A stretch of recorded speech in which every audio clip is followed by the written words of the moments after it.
တရားခံနှင်းသူစာကရိုစီကိုဘလို့အစိတ်ခံခဲ့တယ်ရဲအုပ်မောင်မောင်ရဲ့ဘလို့ခိုင်မာတဲ့သက်သေခံချက်တွေကတရားခံနှင်းသူစာကိုဝန်ခံစေခဲ့တယ်လေဆိုတော့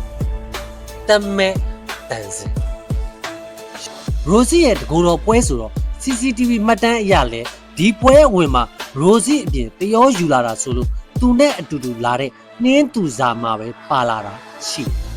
ဆက်ဖွဲ့ထဲမှာလဲတရောကပါမလားအခင်းဖြစ်စဉ်မှာရိုစီကိုဆေးရုံလူနာတင်ကားပေါ်တင်ပြီးဆေးရုံပို့ပြီးတော့ဆက်ဖွဲ့ကဆက်တွေသိရင်အဲ့ဒီတရောကိုနှင်းသူစာကနေတစင်းအခင်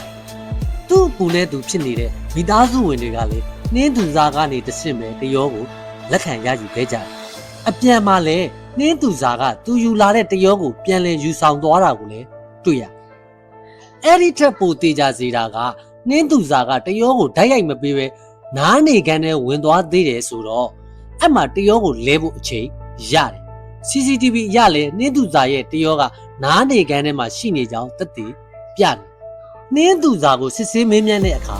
ငကိုကလေးကမူပြက်နေပြီးသူတရောကိုစစ်ဆေးဖို့တောင်းပန်တဲ့အခါချက်ချင်းမဖြေနိုင်တဲ့အပြင်အဲ့ဒီနေရာမှာတင်သူကသွေးပြက်နေတယ်ဘာလို့လဲဆိုတော့သူ့ရေးစားထုံးကုန်တဲ့အတူတူရိုစီရဲ့တရောတစ်စုံလုံးကသက်သေဖြောက်ဖို့အတွက်မီးရှို့ချက်စီးပစ်လိုက်ကြပြီးပြီ